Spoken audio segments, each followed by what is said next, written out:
여러분 안녕하십니까, 백운기입니다. 선거판이 요상하게 돌아갑니다. 한두 달 전만 해도 정권 심판론의 기치 아래 야권이 200석 이상의 대승을 거둬서 벼려왔던 일들을 금방 해낼 수 있을 것 같았는데요. 총선을 37일 앞둔 지금 오히려 야권이 질 수도 있는 것 아니냐, 이런 불안한 전망까지 나오고 있습니다. 가장 큰 이유는 야권의 분열입니다. 지난해 강서구청장 보궐선거 참패 이후에 국민의힘은 혁신위원회를 만들면서 호기롭게 와이프와 아이만 빼고 다 바꾸겠다, 이렇게 얘기하지 않았습니까? 그렇지만 고작 현역 몇 명 쳐내면서 감흥도 감동도 없는 그런 공천을 하고 있는데도 야권이 미소 짓지 못하는 이유, 오늘 정치 1번지에서 선거 판세 한번 자세히 짚어보도록 하겠습니다. 하지만 이런 것 저런 것 다 떠나서 우리가 잊지 말아야 할 것, 바로 이채 양명주입니다. 이번 총선의 시대정신, 정권 심판입니다. 반드시 기억하고 그날을 기다리겠습니다. 생방송 백운계 정치 1번지 출발합니다.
네, 이번 총선 지역 민심 생생하게 듣기 위해서 정어리TV 특파원 모집하고 있는데요.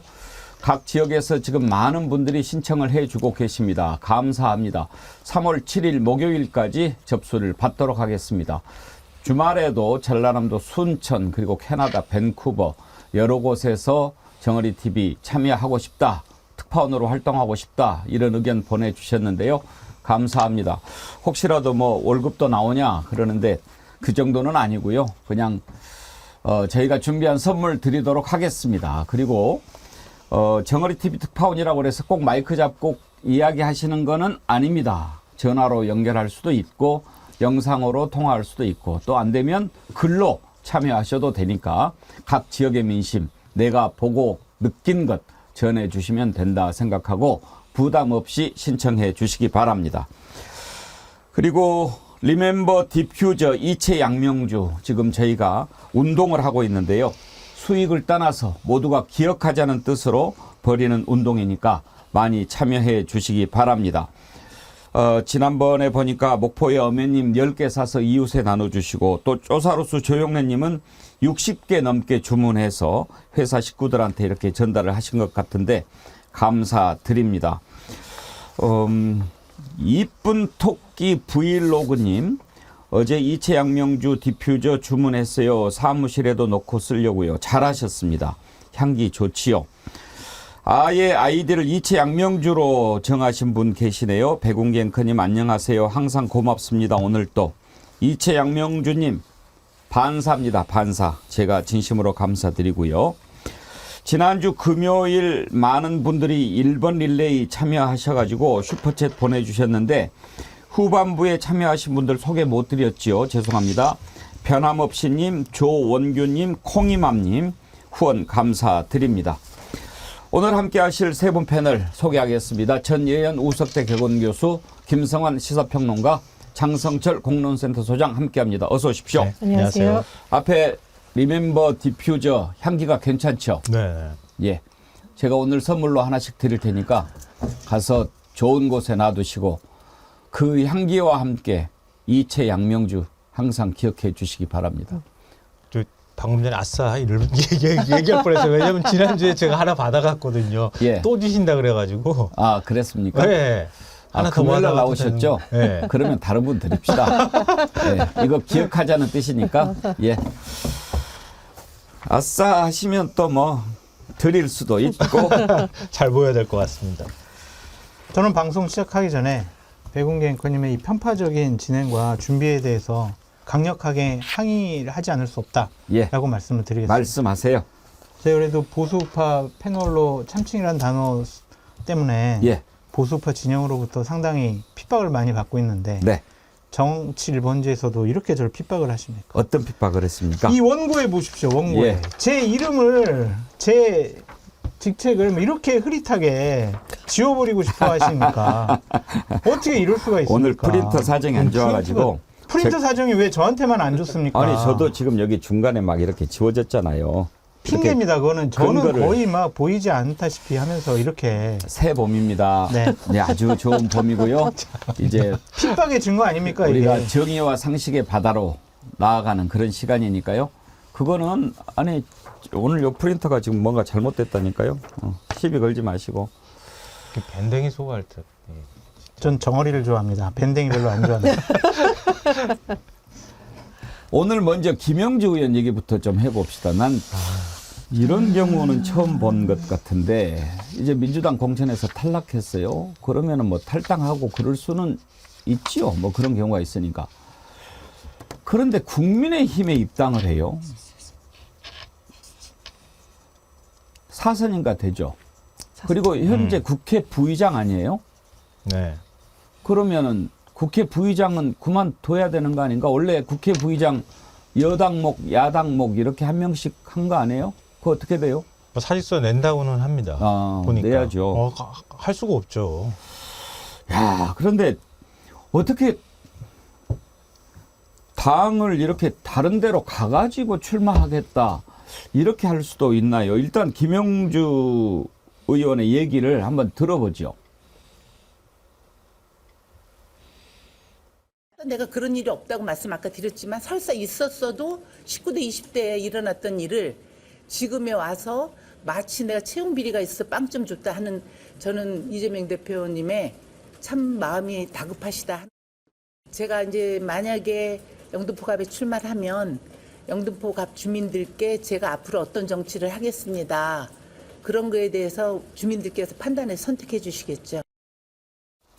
오늘 입당했어요. 방금 전에 입당했다는 소식이 들어왔고 입당 관련해서 글도 올렸는데 여의도 정치를 바꾸기 위해서는 중도층으로 외연을 확장해야 한다며 이를 위해 국민의힘에 입당해서 함께 정치를 하자는 제안을 했다. 저 또한 그동안 진영 논리보다는 뭐 이런저런 해가지고 여의도 정치를 바꿔보자는 주장에 10분 공감했다.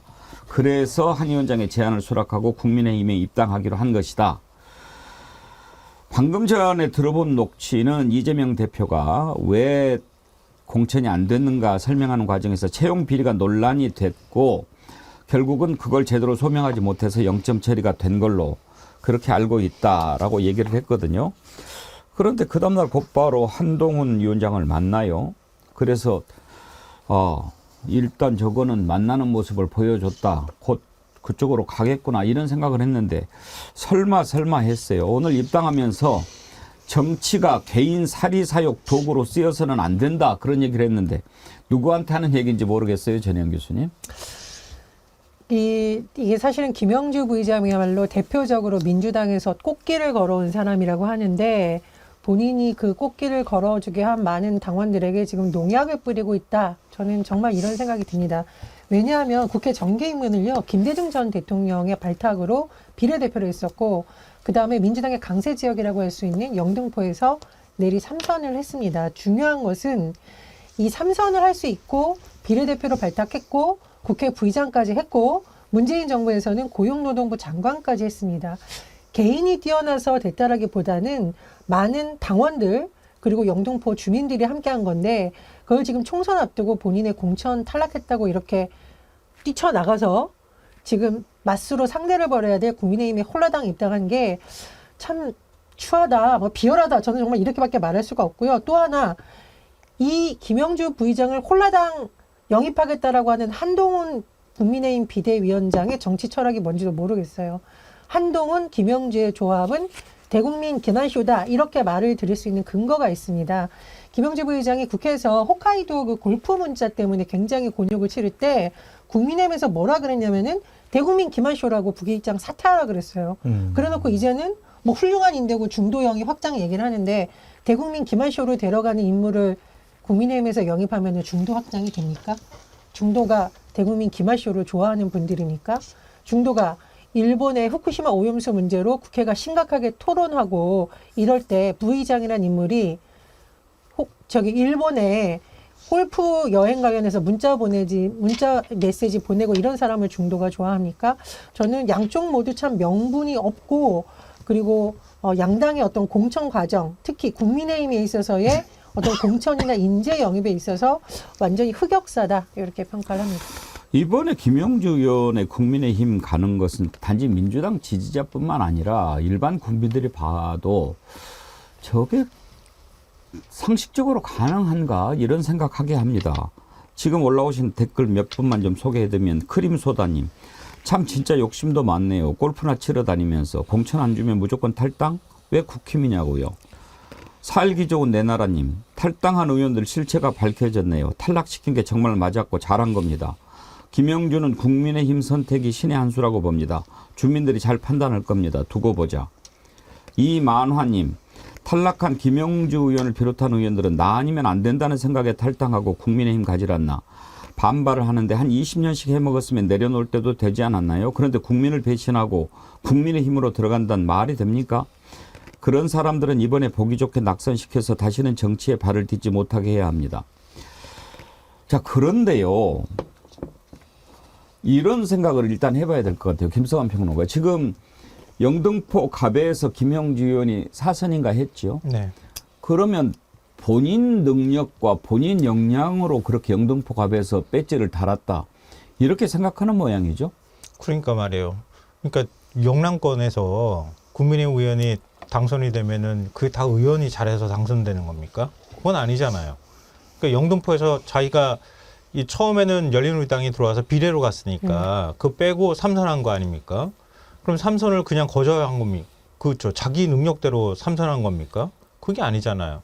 밭이 좋아서 삼선한 것일 수도 있는 거잖아요. 그러니까 그 정도까지 해가지고 사선이나 했으면은 그럼 최소한 뭐 억울하다고 얘기는 할 수 있겠지만 그것도 전 동의하지 못해요. 왜냐하면은 좀 이따 제가 설명드리겠지만 얼마나 문제가 있는지 그 채용 비리가 본인은 아무 문제 없다고 저렇게 얘기하는데 그렇지 않거든요. 근데 거기서 그렇게 당선을 했고 문재인 정부 시절에 노동부 장관까지 한 사람이 어떻게 하위 20% 평가 받았다고 해가지고 곧바로 국민의힘으로 갑니까? 무소속으로 가가지고 그렇게 억울하면은 그 다시 출마해가지고 명예회복하면 되는 거지. 정치가 아무리 도의가 없어도 된다고 하는 시대가 됐는지는 모르겠으나 어떻게 민주당에서 곧바로 국민의힘으로 갑니까? 도저히 이해가 안 되는 행보를 했다고 저는 생각하고요.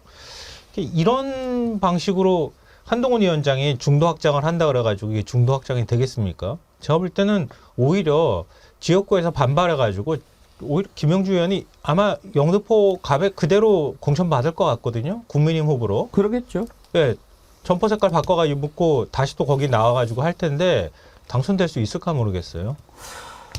아니 민주당에서 사선하고 장관도 하고 국회 부의장도 하고 그야말로 많이 해먹었잖아요.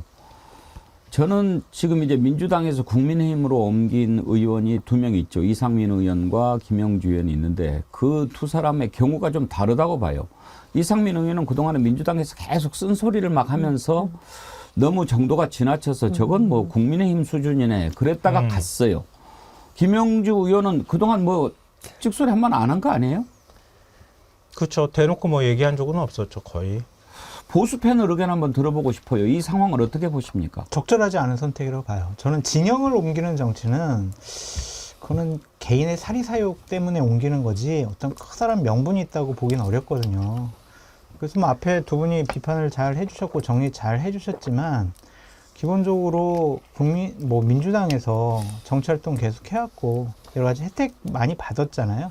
그런 공천을 못 받았으면 나는 민주당의 총선 승리를 위해서 나 이거 받아들이고 우리 영등포갑에 누가 공천되든지 내가 열심히 도와가지고 이번에 하여튼 승리로 이끌겠다. 이게 중진과 어른이 해야 될 일이지 본인 억울하다고 저렇게 진영을 옮기는 게 과연 맞는 것이냐라는 좀 생각이 들고요. 그러니까 오늘 한동훈 비대위원장이 영입을 하면서 빨간색 이제 국민의힘 점퍼를 입혀줬더라고요. 그래서 화면에 나올지 모르겠는데 과연 어울릴까 그런 생각이 들어요. 저는 딱 보고 안 어울린다라는 좀 생각이 들거든요.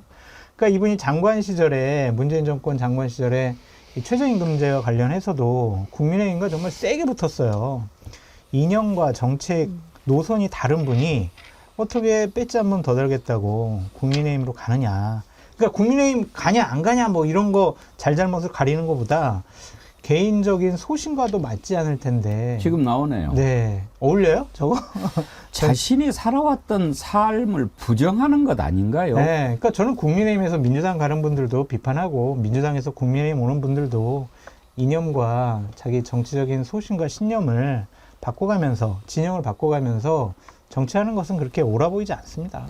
아니 또 어떻게 자기 정치적 소신을 저런 식으로 버립니까? 그거는 당하고 상관없는 거잖아요. 소신이 없었다는 거죠. 이제 보니까.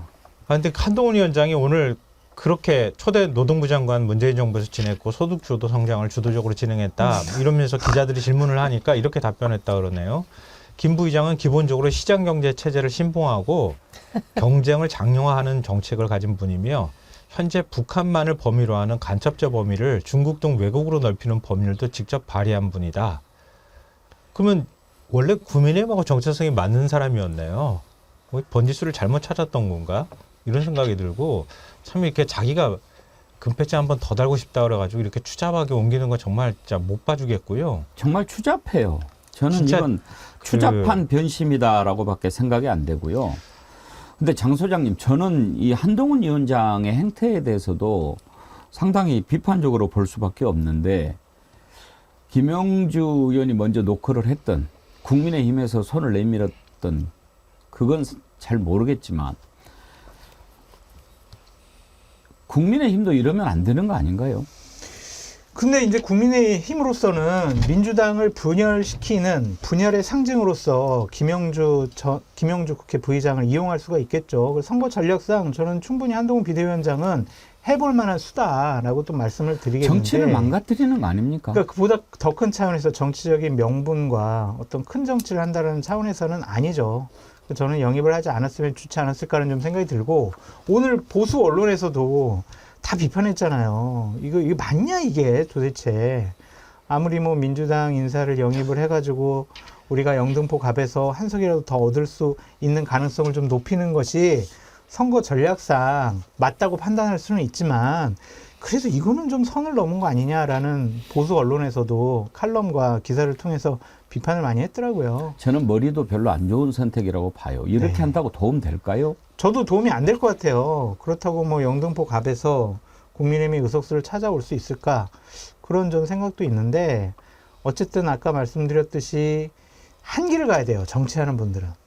그러니까 저는 뭐 전 정치를 안 할 거니까 참칭이라는 저는 비판도 많이 받지만 기본적으로 좀 보수 우파 했던 사람들은 그냥 계속 그 길로 가고 또 진보 진영에서 했던 분들은 거기로 가는 게 맞다. 그래서 오늘 임종석 전 비서실장이 그렇게 본인 억울하다고 상당히 한동안 이재명 당대표와 민주당을 비판했지만 당에 남아서 역할을 한번 해보겠다라고 결심한 것은 저는 정치인으로서 올바른 선택이 아니냐 그런 생각이 듭니다. 이채양명주의 마지막 주자를 김영주로 바꾸고 싶네요. 아, 그것도 방법이 되겠네. 아니 어떻게 여러 가지 공천에 있어서 희비가 엇갈리죠. 그리고 자기 자신을 돌아보는 그런 시간이고 채로 거르는 거 아닙니까? 그런데 공천 안 줬다고 국민의힘을 가? 그럼 본인의 정체성을 결국은 부정하는 거고 그동안 내가 무슨 정치를 해왔는지 그걸 어떻게 유권자들한테 설명하면서 이번에는 국민의힘 빨간 점퍼 입고 나온 나를 찍어주세요. 그렇게 얘기할 수 있을지. 저는 이게 좀 영등포 갑 주민들에 대한 모욕이라고 봅니다. 한동훈 비대위원장도 여기서 삼선한 의원을 데려다가 빨간 잠바 입고서 내주면 그러면 국민의힘 지지자들도 헷갈리는 거고요. 김영주 부의장도 참 할 말이 없는 게 본인을 3선이나 시켜준 어쨌든 민주당의 중심이 돼서 같이 움직였던 유권자들에게 저 이제 아니에요.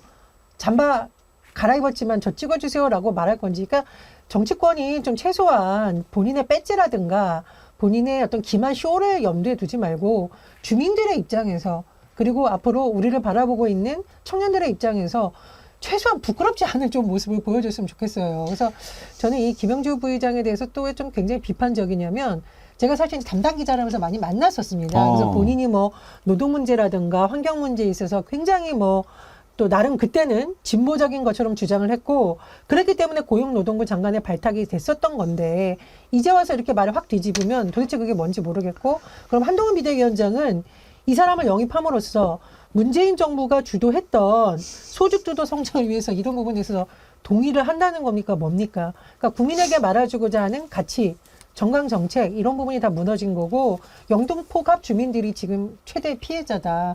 정말 주민들로서는 황당한 이런 생각이 듭니다. 제가 한 가지 더 말씀드리고 싶은 게 있는데 2016년에 이런 비슷한 일은 있었어요.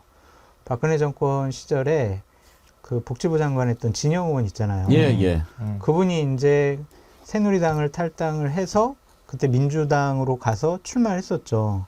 근데 그때랑은 조금 다른 게 뭐냐면 이념과 정책과 노선이 달랐다라고 진영 의원은 생각을 한 거예요. 그렇죠. 그러니까 보건복지부 장관 할 때 노인연금, 노인정책과 관련해서 박근혜 대통령한테 막 대들었거든요. 예. 그래서 나는 이념과 정책이 맞지 않아, 노선이 맞지 않아. 그러면서 이제 친박들이 진영 전 장관을 핍박을 하고 공천 안 주고 이렇게 해서 탈당해서 민주당으로 넘어갔었는데 과연 이 김영주 국회 부의장이 정책, 노선, 가치, 철학, 이념 이런 것들이 과연 국민의힘과 맞을 것이냐. 어떠한 민주당과의 정책 노선이 차별성이 있을 것이냐.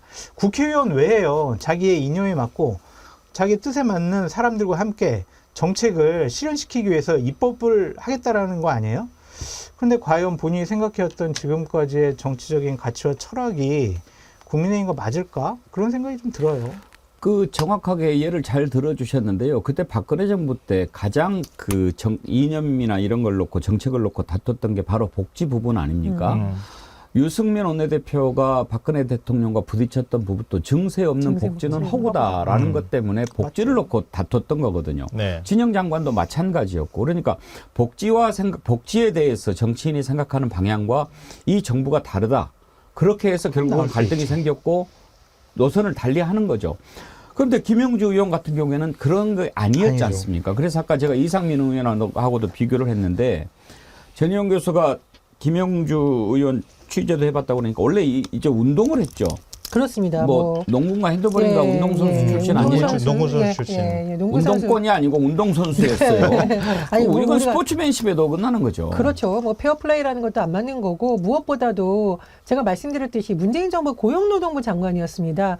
어떻게 보면 지금 윤석열 정부에서 가장 탄압받고 있는 게 노동자들 아니에요? 예전에 어떤 노동자 정말 말씀드리기도 민망한 이제 돌아가셨어요. 그 건설노조 관련해서.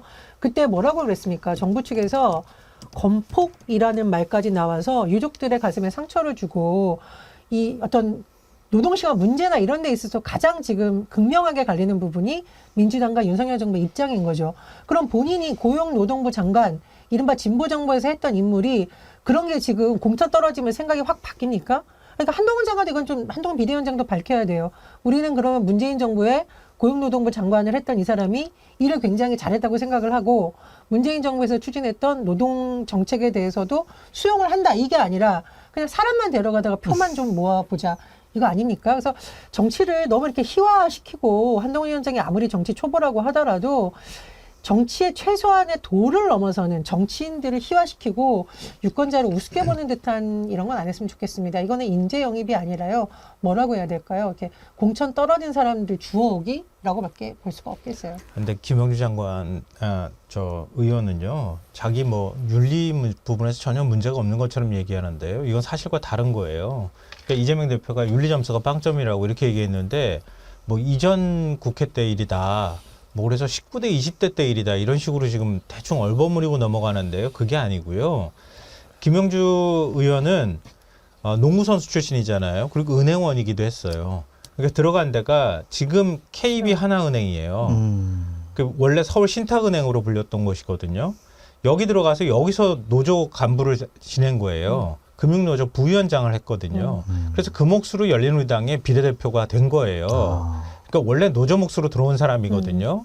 근데 은행원이라는 거에 주목하셨으면 좋겠는데요. 지금 윤리 부분에서 문제 있다고 하는 게 신한은행 채용 비리에 연루가 된 걸로 확인됐기 때문에 문제가 된 거예요.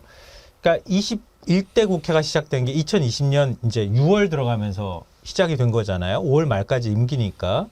근데 6월에 정무위를 신청합니다. 정무위나 가겠습니다. 이렇게 하니까 그때 정무위 가면 안 된다고 하는 그 기자회견이 있었어요. 금융정의연대하고 정의당 청년본부가 국회 소통관에서 기자회견을 열었거든요. 국회의원 채용비리 의혹 및 진상규명 및 징계 촉구 기자회견을 열었어요. 그때 김용주 의원은 국회 정무위로 가면 안 된다고, 정무위 절대 주면 안 된다고 이렇게 반발을 했거든요. 그게 바로 신한은행 채용비리 때문이에요. 이 신한은행 채용비리가 2014년도에 상반기에 신입 채용을 하는 과정에서 이른바 이제 그 국회의원, 유력 재력가, 금융감독원 직원 뭐 이런 사람들의 채용 청탁을 받고 거기서 채용 청탁을 받은 사람들, 지원자들을 특혜를 주면서 뽑았다. 이게 핵심인데요. 이게 재판이 쭉 진행되다가 2020년 1월에 서울 동부지방법원이 1심에서 유죄 판결을 내려요. 예. 신한은행 조영병 신한은행장에 대해서. 그러면서 판결문에 어떤 내용이 들어가 있냐면은 김용주 의원이 그때 인사청탁을 했다는 게 이름이 들어가 있어요. 그러니까 2015년에 그 오모 씨라는 사람이 지인의 자녀인 것 같아요. 그때 뭐 채용을 지원을 했는데 불합격 대상이 될 수 있는 CD 등급을 맞았다는 거예요. 근데 특이사항에 특이자 및 임직원 자녀 전형이 거기에 이름을 적을 수 있게 돼 있나 봐요. 그거 보고 이 사람 뽑았다. 근데 거기에 김영주 의원이 이름이 들어가 있더라. 그때 김영주 의원이 국회 정무위 소속이었다.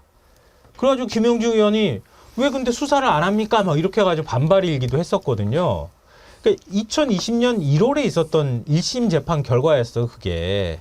근데 김영주 의원은 자기 혐의 끝내 부인을 했거든요. 근데 재판 판결문에 이렇게 나와 있어요.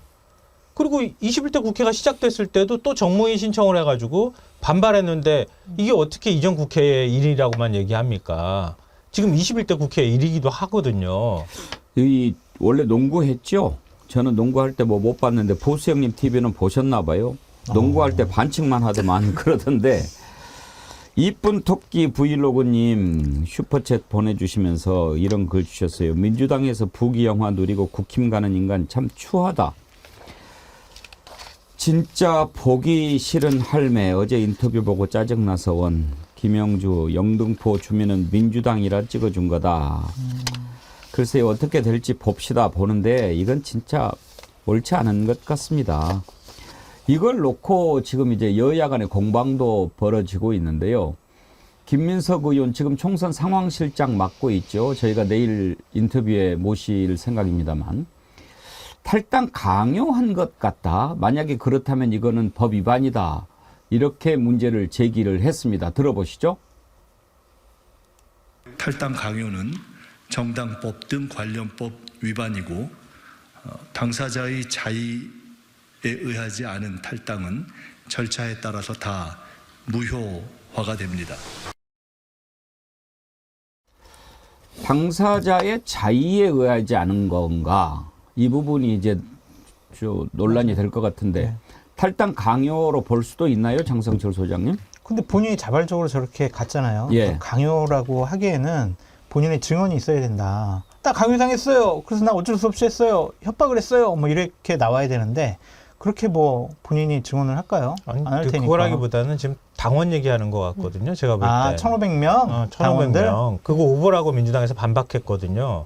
그러니까 김영주 의원이 옮겨가면서 민주당을 탈당한 사람이 지역구에서 한 1,500명 정도 예. 된다. 이렇게 조선일보가 보도했는데 김영주 의원이 국민의힘 간다고 하니까 나는 탈당 안 할 거야. 그렇게 한 사람이 태반이라는 거예요. 그러니까 실제로 탈당하지도 않았는데 1,500명이 탈당해서 옮긴다. 뭐 이렇게 했으니까 것처럼.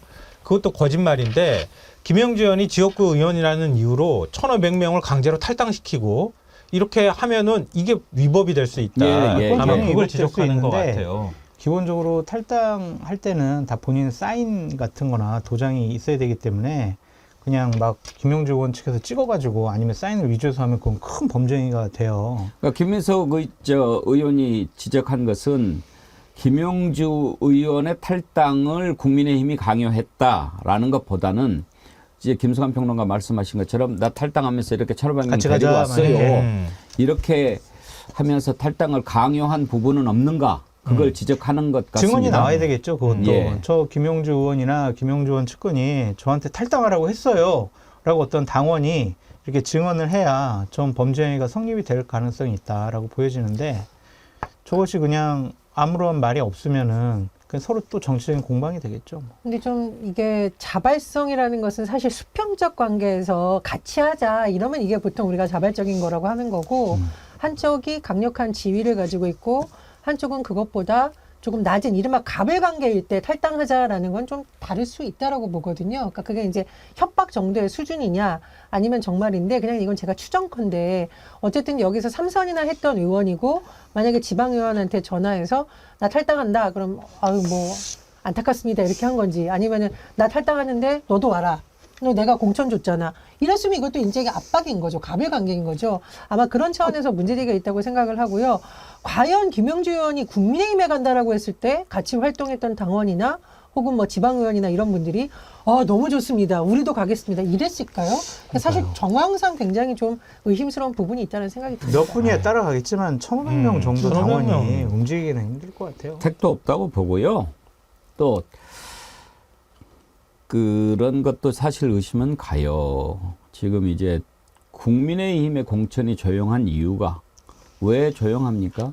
반발하는 사람들을 제압할 수 있는 카드가 많이 있는 거죠. 김용주 의원 혹시 뭐 걸려 있는 것은 없는지 그게 좀 궁금하고 그래서 이렇게 코가 꽹 건 아닌가 그런 생각도 듭니다. 김민석 의원의 이런 지적에 대해서 한동훈 위원장 뭐라고 답했는지 들어보시죠. 김민석 의원이 그런 얘기 하는 게 좀 국민들께서 우스워 보인다라고 생각하실 것 같습니다. 김민석 의원 도대체 몇 번이나 옮긴 겁니까, 자기는?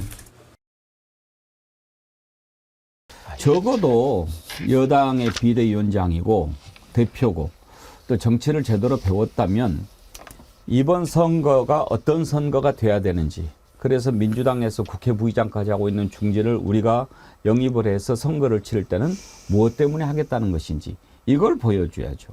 그런 얘기를 해야죠.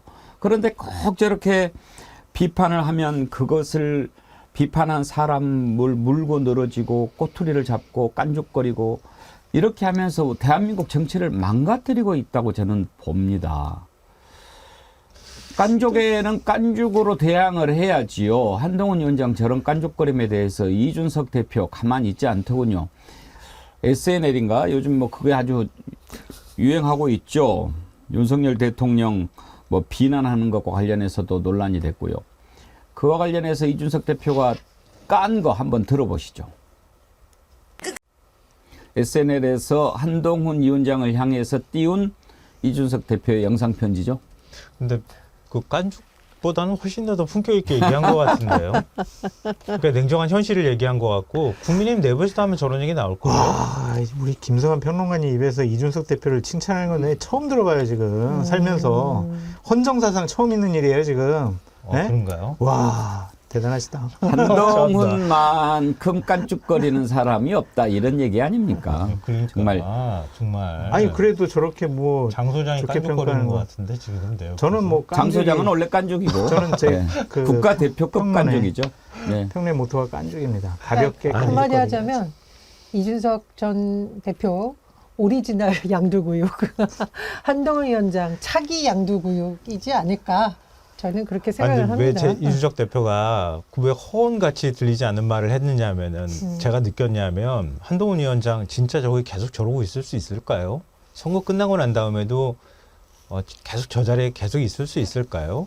잡을 땐 쉽지 않아 보이거든요. 아마 보수 진영에서도 비슷한 생각들을 얘기를 할 거예요. 저는 대한민국 정치의 품격을 몇 단계 낮춘 그 책임을 좀 지적하고 싶습니다. 근데 제가 봤을 때는 한동훈 비대위원장이 한 얘기가 또 수긍이 되는 게 김민석 의원은 좀 저렇게 말할 자격은 좀 없는 것 같다. 그런 생각도 좀 들어요.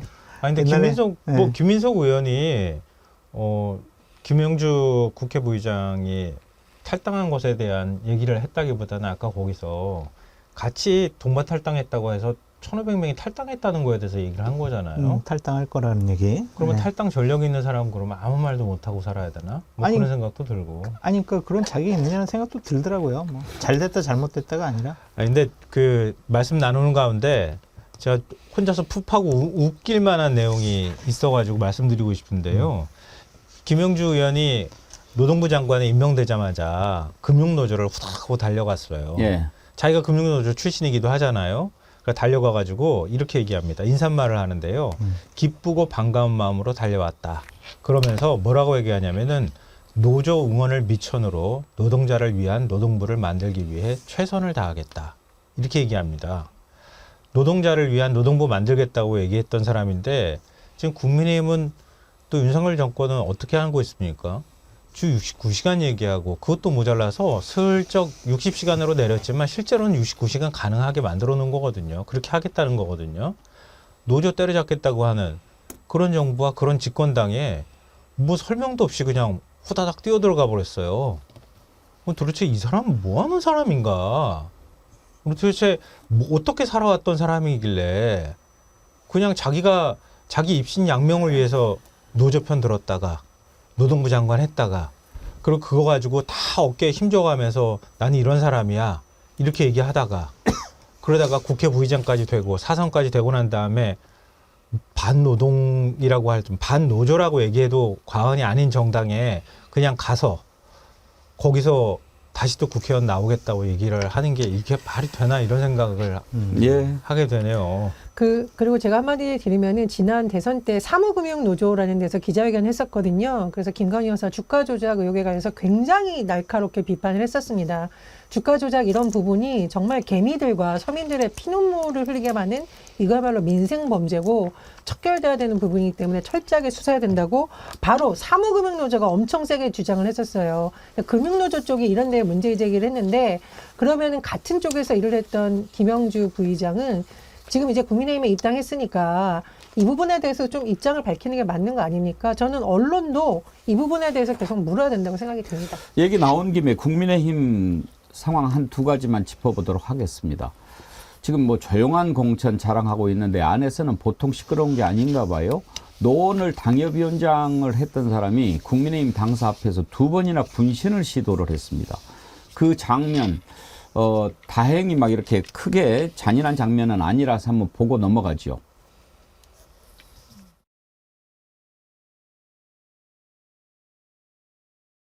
안 나나요? 예, 소리가 없군요. 장일 노원갑 당협위원장인데 이번에 경선에 빠진 거예요. 그래서 국민의힘 앞에서 분신을 시도를 했는데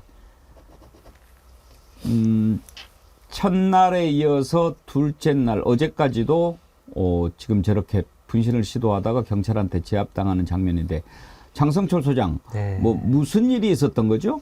공천에서 배제됐죠. 예. 그래서 본인은 전 당협위원장으로서 지역 관리도 어려운 지역이잖아요. 저기 노원이라는 곳이 어렵게 대선도 치르고 지방선거도 치르면서 당협위원장으로서 역할을 제대로 했다고 생각을 하는데 공천에서 컷오프를 시키니까 정치인으로서는 거의 생명력을 끊은 거 아니겠습니까? 그래서 화가 나서 저런 일을 하신 것 같은데 한동훈 비대위원장의 발언도 좀 전 적절치 않은 것 같아요. 시스템 공천입니다. 이런 식으로 한마디로 규정을 해버렸거든요. 그럼 좀 저런 분들에 대해서는 좀 위로도 하고 마음을 좀 어루만지고 하면서 저런 극단적인 선택을 하지 않도록 하는 것이 옳았다고 보여지는데 저걸 그냥 너무 냉정하게 발로 뻥 차버리듯이 헌신짝 버리듯이 버리는 모습은 그렇게 썩 좋아 보이지 않습니다. 크림소다님, 방송에는 잘 안 나오지만 당협위원장 말고 다른 여자분은 삭발했어요. 아주 반발을 세게 하고 있는데 지금 국민의힘 공천을 보고 있으면은요. 그러니까 처음에 우리는 그냥 조용한 공천 하겠습니다 라고 했으면은 뭐 문제 삼을 일이 없습니다. 이뇨한 혁신위원장 강서구청장 보궐선거 참패했을 때 부랴부랴 혁신위원회 만들어서 뭐라고 얘기했습니까? 와이프와 아이만 빼고 다 바꾸겠다. 그래야 우리가 산다. 그렇게 얘기를 했던 국민의힘입니다. 그거 완전히 흐지부지 됐어요. 지금 현역 의원들 다 공천 그대로 받고 있지 않습니까? 물론 대부분은 아마 29일 날 김건희 특검법 재의결 때문에 덕을 본 사람들 꽤 많이 있을 겁니다. 행여라도 탈당하거나 또 변심해서 찬성표 던질까 봐. 일단 그건 막았지만 결국은 뭐 장재훈 의원만 억울하게 됐죠. 그리고 아무런 감동도 없이 이렇게 지금 가고 있습니다. 무난하게 가면 항상 무난하게 지게 돼 있는 거지요. 그리고 이제 결국 한다는 것이 뭐 민주당에서 공천 탈락한 사람 끄집어 들이고 이런 식으로 싸우는 선거. 이건요, 국민한테 희망과 비전, 당이 어떻게 달라지겠다. 이런 걸 전혀 보여주지 못하는 거 아닙니까? 그러니까 한마디로 기득권 공천, 고인물 공천이다 이런 말이 나오는 거죠.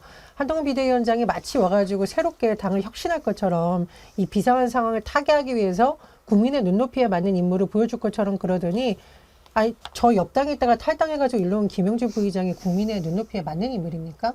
그리고 지금 온갖 비리 의혹이 있어서 논란이 되는 상당수의 다선 의원들도 지금 공천이 됐고, 그건 이제 우리 평론가님께서 지난주에 잘 짚어주셨는데, 제가 보기에는 그것은 이제 완전 이거는 보신주의 공천이다. 누구를 위한 보신주의인가? 김건희 여사에 대한 특검을 막기 위한 김건희 여사 보신주의 공천이고, 한동훈 비대위원장은 윤석열 대통령의 아바타로서 김건희 여사를 지키라는 특명을 아주 충실히 수행하고 있는 본인을 위한 보신주의 공천입니다. 이것이 과연 보수를 위한 공천입니까? 아니면 보수 지지자들을 위한 공천입니까? 아니면 중도층을 위한 공천인가요? 오직 딱 세 사람, 윤석열 대통령, 김건희 여사, 그리고 한동훈 비대위원장 3명만을 염두에 둔 거다 이런 생각이 들고요.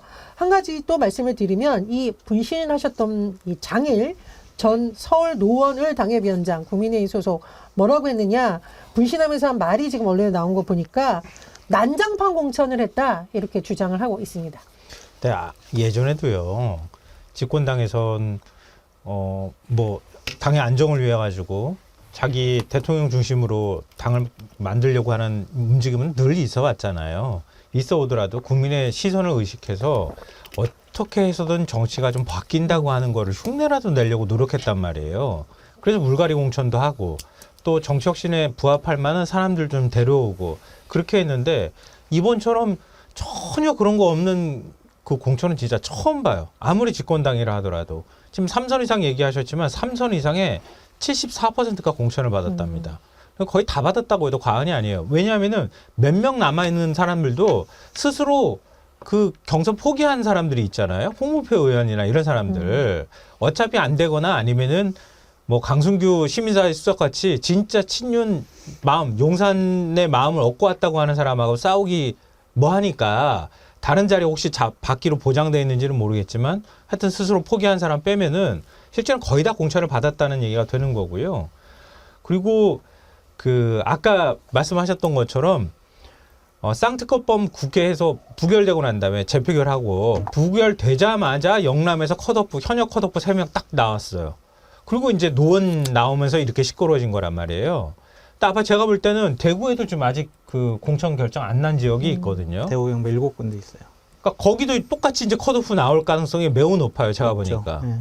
그러니까 국회 본회의 표결만 기다리고 있다가 그때까지 싹 하고 조용하게 넘어가다가 그 다음에 이제 시끌시끌한 얘기들이 나올 거예요. 이게 뭡니까? 지금 말씀하신 것처럼 김건희 여사 한 명 지키겠다고 지금 이렇게 만드는 거 아닙니까? 집권당이 이런 식으로 공천하는 게 어디 있습니까? 세상에.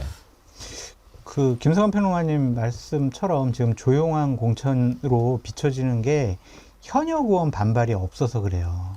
그러니까 민주당 같은 경우에는 낙천된 현역 의원이 탈당도 하고 문제 제기도 하고 막 국민의힘 입당하고 하면서 공천이 난장판이야 이런 이미지를 주는데 국민의힘은 거의 다 재배치해도 오케이 뭐 불출마해라 그래도 오케이 막 이러잖아요. 근데 사실은 오늘 9시에 이제 경남 쪽에서 공천이 배제된 분이 기자회견을 하려고 했었어요. 이게 상당히 문제 많은 공천이다 하면서 여러 가지 중요한 폭로를 하려고 했었는데 그걸 좀 누른 것 같습니다. 근데 그러한 일들이 좀 많이 벌어질 거는 같아요. 이제 앞으로도 뭐 서울의 강남 가불병, 서초 울 그리고 뭐 대구 경북에 중요한 지역들이 있거든요. 거기에서는 현역 의원들을 다 칠 수밖에 없잖아요. 그럼 그분들이 과연 가만히 있을 것이냐, 아니면은 더 센 당근을 줘야 되겠죠.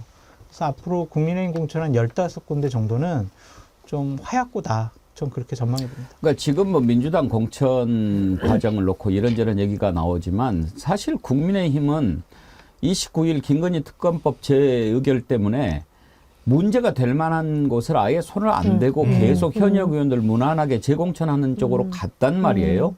그러니까 앞으로 펼쳐질 양상이 어떻게 되는지는 봐야 돼요. 그리고 이번에 김영주 의원 하는 짓을 보면 민주당 공천 잘하고 있는 것 같아요. 어떻게 이런 사람을 잘 골라냅니까?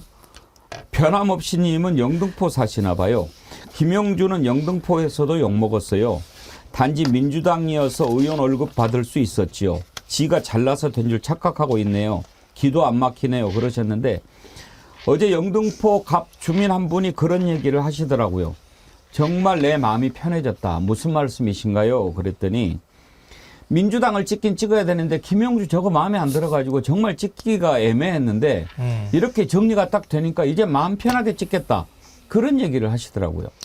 그러니까 전 민주당이 너무 시끄러운 공천을 한다거나 아니면 공천 컷오프 과정에서 뭔가 설명을 좀 못 내놓는다거나 이런 부분에 대해서는 저도 문제가 있다고 얘기해요. 방송에서도 비판하기도 하고 하는데요. 본질적으로 들어가서 최근에 하도 민주당이 공격당하니까 이런 생각이 들더라고요. 뭐 예를 들면서 홍영표 의원 예를 들잖아요. 홍영표 의원이 그렇게 억울한가요? 거꾸로 얘기하면은 진짜 갑자기 좀 화가 날 때가 있더라고요.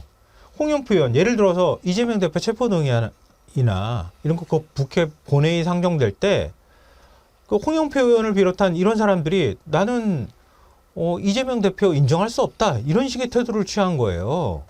그러니까 이재명 대표 문제는 이재명 대표 문제이긴 하지만 그래도 민주당이 위기 상황인 거잖아요. 어느 정당이 대선 경쟁자였었던 어느 대통령이 대선 경쟁자였던 사람을 이런 식으로 수사하는 경우가 있습니까? 그래서 결국은 구속시키겠다고 덤빈 거 아닙니까?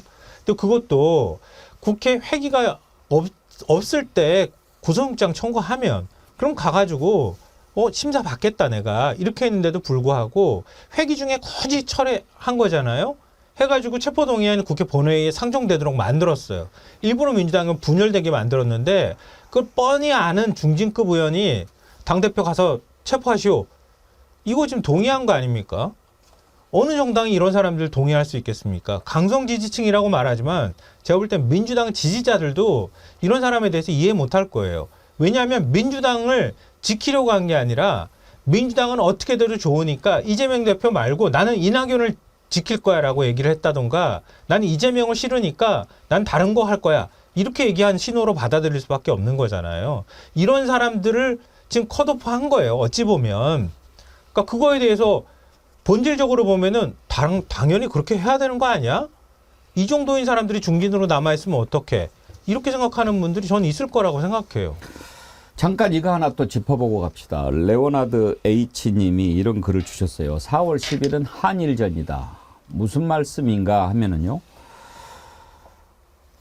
뭐 짐작하시겠지만 지금 이상합니다. 3.1절 기념사도 여러분 들으셨지만 도대체 대한 독립 만세를 외치지 않는 3.1절 우리가 지금 2회 연속 겪고 있거든요. 그런데 그 뒤에 새로 드립이라고 하죠. 자위대가 보이는 그런 것을 걸치지 않았습니까? 자유로운 뭐죠? 뭐 위대한 여정, 대한민국 만세. 그 혹시 사진 있으면 한번 띄워봐 주십시오. 저건요. 분명히 자유를 향한 위대한 여정, 대한민국 만세. 왼쪽에 보면 자위대가 되잖아요. 저렇게 읽는 사람을 비판하면 안 되는 겁니다. 왜? 그렇게 해서 뭐 상도 받고 그랬던 것을 비판한 적이 있거든요. 그러면 혹시 왜 이렇게 만들었을까? 혹시 내부에서 저건 흔히 일베들이 하는 짓거리거든요. 그러면은 대통령실에 일부 저런 걸 기획하고 이런 사람들이 일베 쪽 사람은 없는가 한번 들여다봐야 하는 겁니다. 괜히 MBC 날씨에 일자 가지고 시비 걸었던 국민의힘 아닙니까? 그런데 자위대 저걸 버젓이 걸어놓고 그거를 문제를 삼아요. 오히려 국민들이 의아해하지 않습니까? 거기에 한 번이면 또 몰라요. 이번에는 또 무슨 일이 있었는지 아십니까? 행안부에서 3.1운동 1919년 3월 1일 만주 하얼빈에서 시작된 대한민국 임시정부의 독립선언과 동시에 만주, 한국, 일본 등에서 일어난 대규모 항일 독립운동입니다. 이렇게 글을 올렸습니다. 이거 정신 나간 거 아닙니까? 아니, 밑에 보십시오. 행정안전부입니다. 어느 개인이 한 거 아닙니다. 김성환 평론가님. 3.1운동이 만주 하얼빈에서 시작된 그런 겁니까?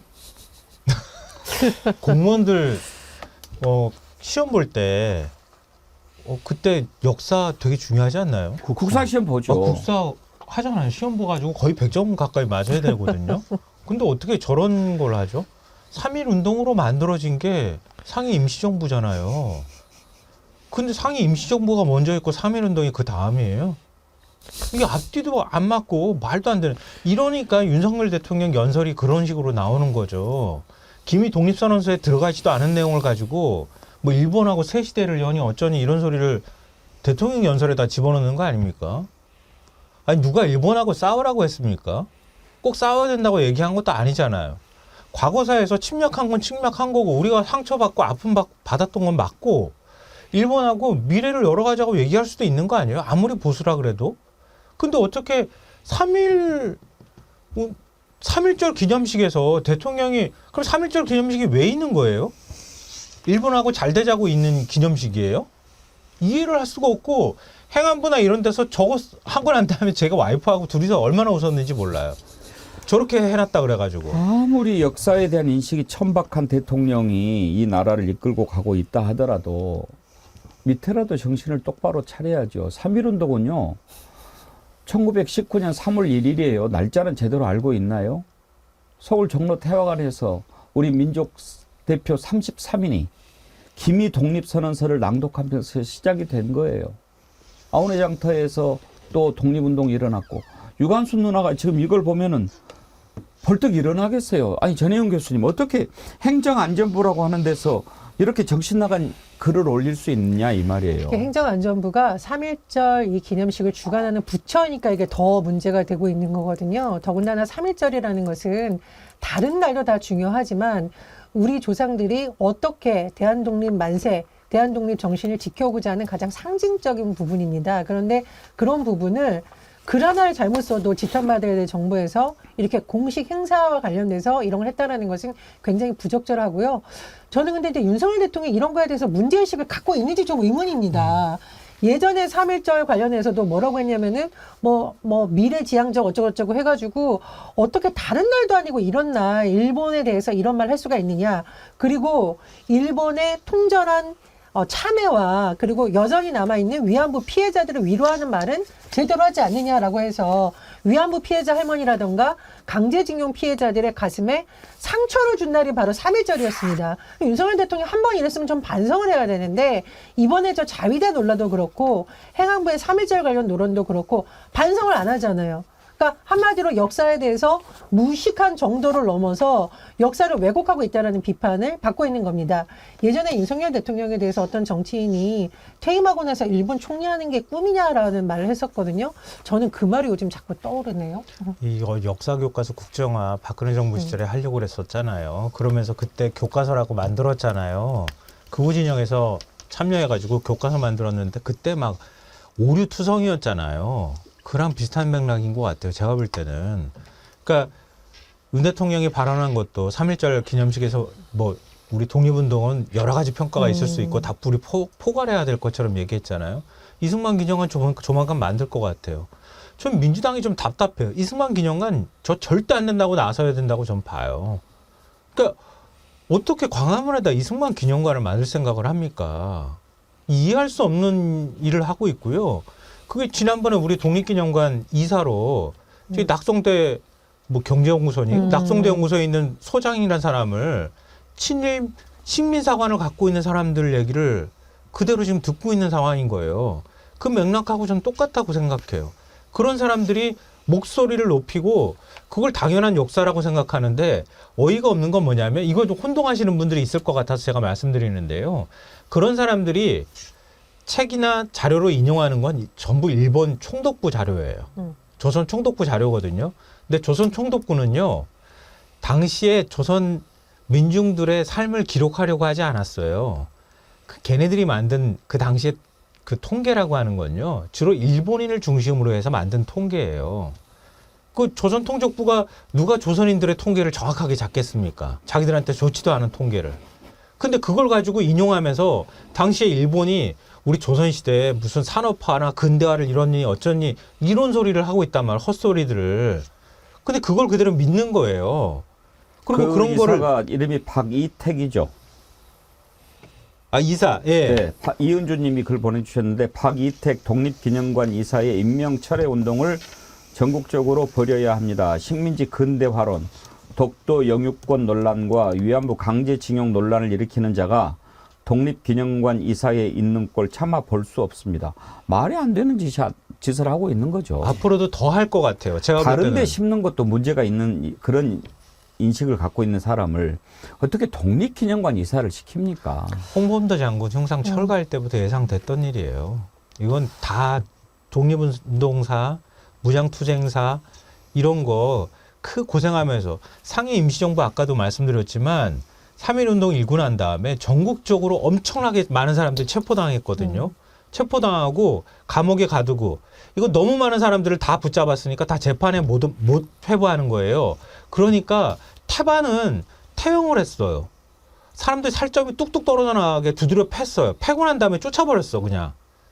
그러고 난 다음에 핵심만 재판을 했고요. 그리고 감옥에 가뒀고 그래서 국내에서 독립운동하기가 어렵고 하니 독립운동가들이 상해로 가서 어쩔 수 없이 만든 게 임정이었던 거예요. 근데 그 역사를 저땅으로 기록을 하고 그리고 이렇게 역사를 왜곡하고 있다니까요. 정말 나라를 어디로 끌고 가려고 하는지 참 걱정이 너무 됩니다. 제가 오늘 이제 새봄이 됐어요. 그래서 돌아보니까 지난주에 너무 열을 많이 받아가지고 좀 험한 말도 많이 했고, 그래서 이제 좀 마음도 넉넉하게 정치 1번지를 진행하면서 우리 애청자님들을 잘 섬겨야 되겠다라고 했는데, 점잖기로 소문난 우리 김성환 평론가까지도 졌다구로 그렇게 얘기하지 않습니까? 정말 걱정이 많이 돼요. 지금 장양수님, 대통령 만월하나 지키는 당 무슨 희망이 있을까? 정말 존경하고 사랑하는 애청자님 여러분, 우리 정말 정신 똑바로 차려야 됩니다. 이번 4월 10일 날 총선에서 이 정권 심판하지 못하면은요, 나라 망합니다. 그럼 망해버려요. 나라가 없어질 수도 있습니다. 이게 단순히 누가 이겨야 된다 아닙니다. 저는요, 지금 민주당에서 탈당한 사람들이 어떤 당을 새로 만든다고 하고, 또 조국신당도 생기고 개혁신당도 생기고 그러는데, 그거 생기는 걸 어떻게 하겠습니까? 다 또 자기들 명분 가지고 하는 건데요. 그래도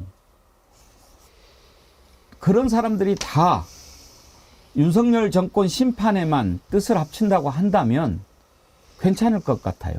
국민의힘만 안 찍으면 돼요. 그렇게 해서 이 정권 심판하는 날을 만들어줘야지, 지금 막 의료 대란에 정신이 팔려가지고 놓치고 또 저렇게 자기 당에 있다가 다른 그 국민의힘에 가가지고 국민을 혼란스럽게 하고 막 이렇게 말도 안 되는 짓을 하는데, 그걸 또 교묘한 말장난으로 포장하고 이렇게 하면서 국민의 의식을 마비시키고 이런 것에 정신이 나가면 큰일 납니다. 안 됩니다. 정말 정신 똑바로 차려야 합니다. 전 너무 걱정이 많이 돼요. 단순한 계산으로 보면 위험할 수 있어요. 왜냐하면 갈라지니까. 그러면 지금 여당도 물론 갈라져서 개혁신당이 됐지만, 개혁신당은 지금 이낙연 신당과 합쳤다가 헤어졌다 하면서 이제 막 거품이 빠져버렸습니다. 그렇지만 이제 민주당 쪽은 막 활활 지금 막 움직이잖아요. 단순 계산해서 민주당에서 빠져나온 사람, 민주당 그리고 국민의힘 이렇게 3자 구도로 치러진다면 얼마나 불리하겠습니까? 그것을 우리는 염두에 두고 판단을 해야 됩니다. 그렇지 않았다가는 너무나 힘든 결과가 올 수 있습니다. 이거 정말 저는 그 걱정이 너무 많이 돼요. 그랬다가 이 절호의 기회를 놓친다면 여러분 살아갈 자신이 있으십니까? 저는 없습니다.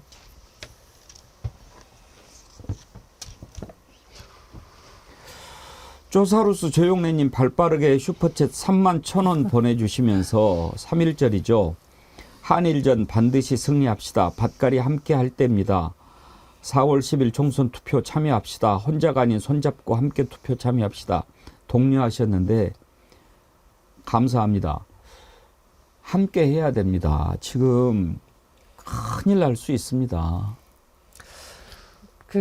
이제 이번 선거가 단순히 보수 진보의 대결이 아니라 앞으로 몇 년간 우리나라의 아이들과 시민들이 어떤 삶을 살아갈까 한번 그려볼 수 있는 거라고 저는 생각을 합니다. 그래서 우리 앵커님께서 말씀해 주신 역사 문제, 정말 언제까지 우리가 친일 논란을 자초하는 정부를 보면서 살아야 되는지 모르겠습니다. 윤석열 정부 친일 논란 자초한 겁니다.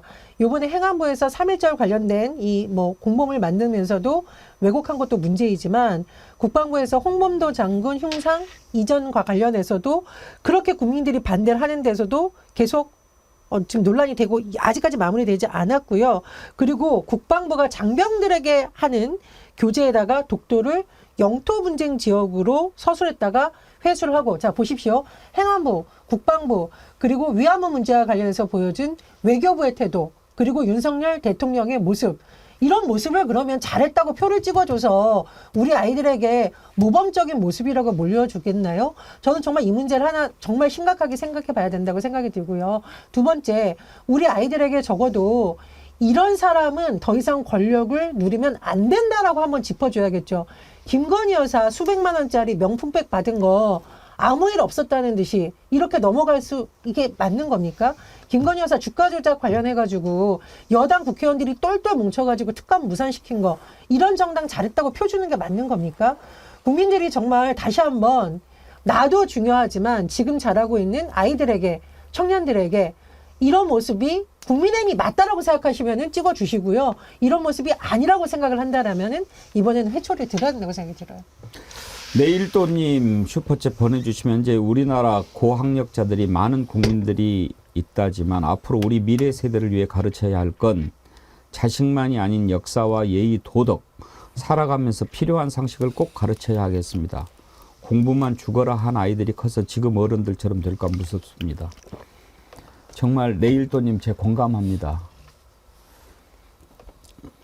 역사를 제대로 배우지 않고 역사 인식이 없고 왜 내가 배워야 하고 어떤 것을 생각하면서 살아가야 하는지를 모르는 자들이 보이지 않습니까? 오로지 최고 학벌, 최고 권력만을 향해서 쫓아갔던 자들이 지금 대한민국을 어떻게 만들어 놓고 있는지 우리가 목도하고 있지 않습니까? 그런 자들이 미래를 어떻게 설계하겠습니까? 안 됩니다. 이제는 정말 안 됩니다. 이제 3월 4일인데요. 3월 한 달간 제가 피를 토하고 죽는 심정으로 한번 외치려고 합니다. 여러분 기억해야 합니다. 이 나라가 망하는 것, 우리 미래 세대에게 망한 나라 넘겨줄 수 없습니다. 두고 볼 수 없습니다. 이채양명주 기억해야 합니다. 전하는 말씀 듣고 입으로 넘어가겠습니다.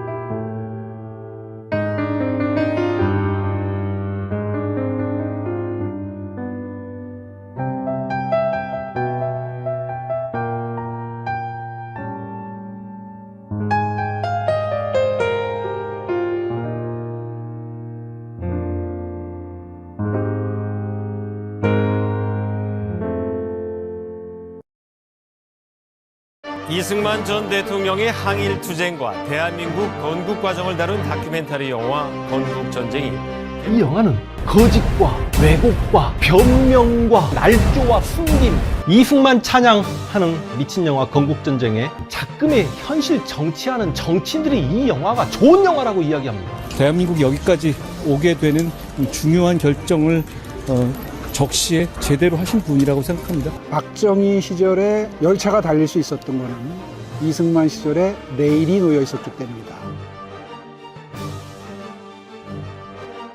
자, 역사를 가장 역사답게, 역사를 가장 역사답게, 황현필입니다. 그 이승만 영화, 완전히 거짓말 영화. 역사라는 건 수십 년 동안의 수많은 사료와 자료들을 근거로 교차 검증해가지고 역사학자들이 이게 맞는 것 같아 라고 해가지고 대중들에게 알려진 측면이 있는데, 그걸 깨려면 그 지금까지 수십 년간의 교차 검증된 자료를 깰 만한 어마어마한 근거 자료를 들고 나와요.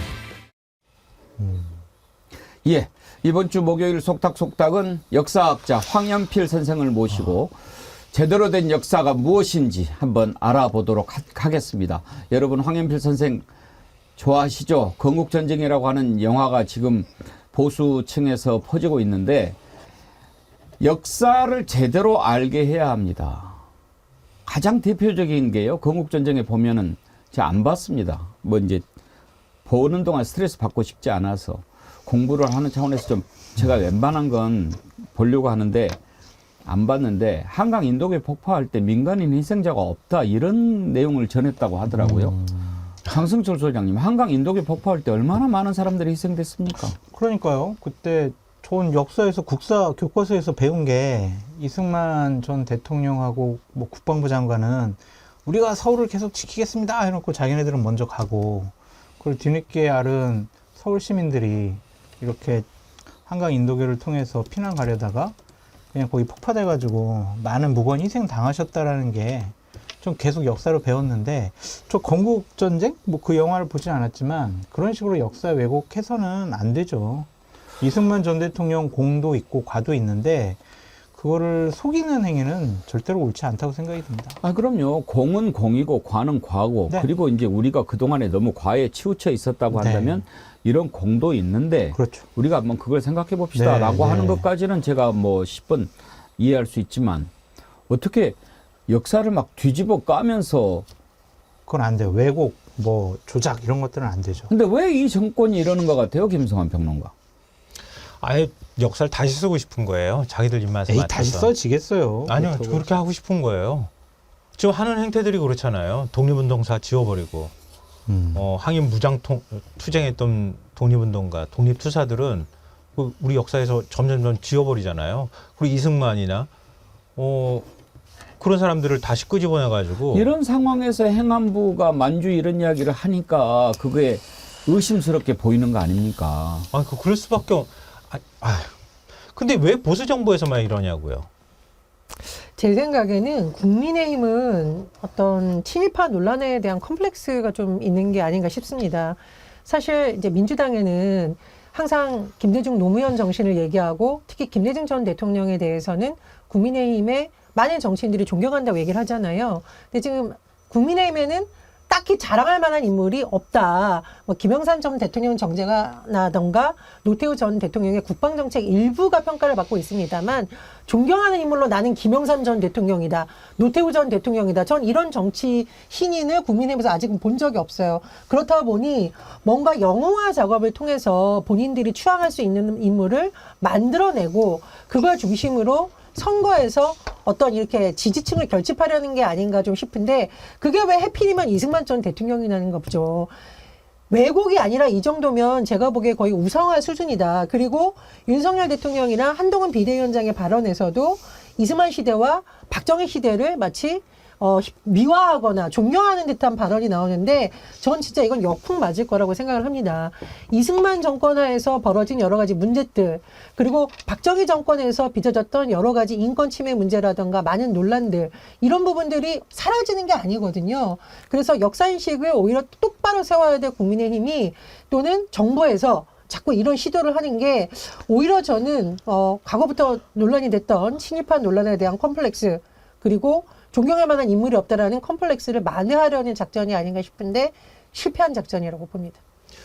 그러니까 국민의힘이 친일파 후손이라는 그런 비난을 듣는 거예요. 에이, 설마. 저는 그렇지 않은 사람들이 많을 거라고 보거든요. 이렇게 하니까 그런 의심을 받는 거라고 생각하고요. 저는 친일 반일 프레임 이렇게 극단화되는 프레임을 저도 개인적으로 좋아하지 않아요. 근데 이런 식의 행태를 보니까 자꾸 그런 의심을 갖게 될 수밖에 없게 행동을 하는 거예요. 이승만을 건국 대통령으로 추앙하려고 자꾸 하잖아요. 헌법 전문하고도 맞지 않고 우리나라 법통하고도 다른 거예요. 근데 이승만을 굳이 건국 대통령이라고 올려놓는 이유는 친미 그리고 반공 두 가지 키워드 말고는 설명이 불가능해요. 이승만이 무슨 민주주의를 잘했습니까? 대한민국을 무슨 경제를 살려놨습니까?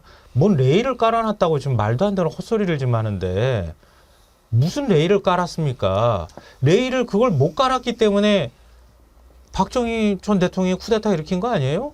레일을 제대로 깔아놨으면 뭐하러 쿠데타를 일으킵니까? 그러니까 그것도 말도 안 되는 논리들을 그냥 갖다가 막 찍어붙여서 건국 대통령 만들고 싶은 거예요. 예. 그렇게 해야 자기네들이 뭔가 이념이나 정체성하고 맞는다고 생각을 하는 것 같아요.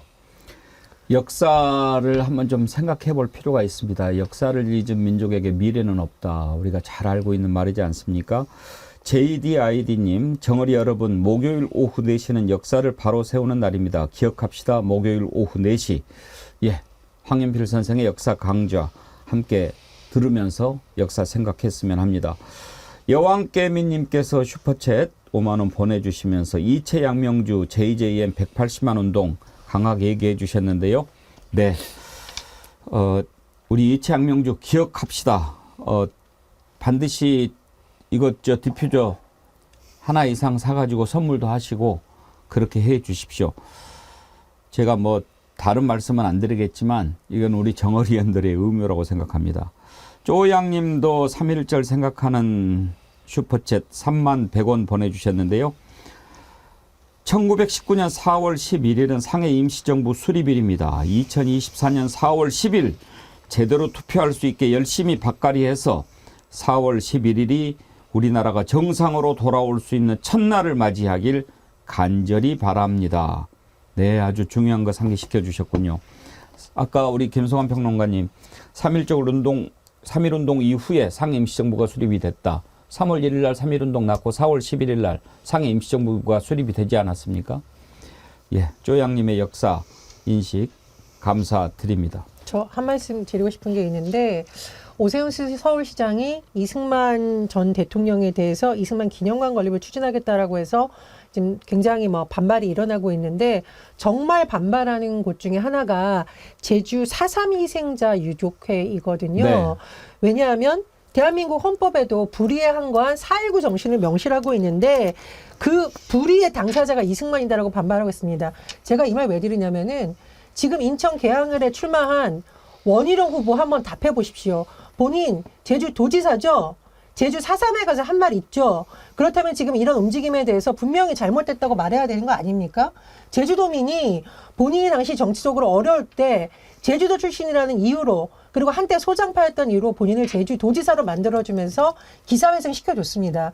그런데 지금 이승만 건립 기념관 논란에 대해서 제주 4.3 유족회가 가장 반발하고 있는데 이 문제에 대해서도 저는 이 원희룡 전 장관, 원희룡 전 제주도지사에게 언론이 물어야 되고 어떤 입장인지를 분명히 밝혀야 된다는 생각이 듭니다. 제주 4.3도 그렇고 지금 여순도 마찬가지지만 맞습니다. 여순 사건도 그렇고 전부 다 무고한 양민들 학살했던 거 아닙니까? 미군정하고 같이 공모했다고 해도 과언이 아닐 만큼 이승만 전 대통령이 했던 역할이 굉장히 크단 말이에요. 근데 그런 것에 대해서도 왜 아무도 말 안 하는지 모르겠어요. 제가 예전에도 말씀드렸던 것처럼 무고한 양민, 국민을 향해서 총불이 겨눠서 사람들을 학살한 거는 전두환하고 이승만 2명이에요. 그럼 전두환하고 이승만은 무슨 차이가 있는 거예요, 대체? 윤석열 대통령은 대선 후보 시절에 전두환 대통령 관련해가지고 찬양하는 듯한 발언해가지고 크게 비판을 받은 바 있었죠. 그런데 정신을 좀 번쩍 차려야 될 윤석열 대통령이 이번에는 이승만 전 대통령을 띄우는 게 아닌가. 도대체 본인의 정치 철학은 뭐고 역사인식은 뭔지 갈수록 좀 의심스럽고 저는 진짜 국민들이 요즘 내가 저런 대통령을 찍었다니 하고 한탄을 하고 있을 것 같습니다. 이번 총선에서 국민들이 정말 다시는 이런 불행한 역사 반복되지 않도록 정말 다시 한번 생각을 해주셨으면 합니다. 이번 총선은 현 정권에 대한 심판뿐만 아니라 역사를 바로 세우는 날이 돼야 합니다. 그래서 제대로 된 역사를 우리가 알고 후손들에게 물려줘야 합니다. 정말 나라 망하게 생겼습니다. 이번 총선은 또 비례정당에 관심이 많이 가는 선거이기도 합니다. 지난 총선 때 물론 이제 여야가 다 위성정당을 만들어서 선거를 치렀는데 이번에는 좀 특이한 양상이기도 합니다. 일단 민주당에서는 더불어민주연합 비례정당을 만들었고요. 또 조국 전 법무부 장관이 조국혁신당 만들었는데 먼저 더불어민주연합 출범 당시 발언들을 좀 들어보시죠. 윤석열 정권의 이 폭주와 퇴행을 막고 이 나라가 그래도 진보하는 나라임을, 전진하는 나라임을 증명하기 위해서는 모두가 힘을 합쳐야 한다. 맞습니까, 여러분? 이제 우리에게는 하나 되어서 승리하는 일만 남았습니다. 오늘부터는 오직 이기는 일에만 집중해야 합니다. 야권의 단결은 필승입니다. 여러분, 우리 국민들과 함께 반드시 승리합시다. 예, 김성환 평론가.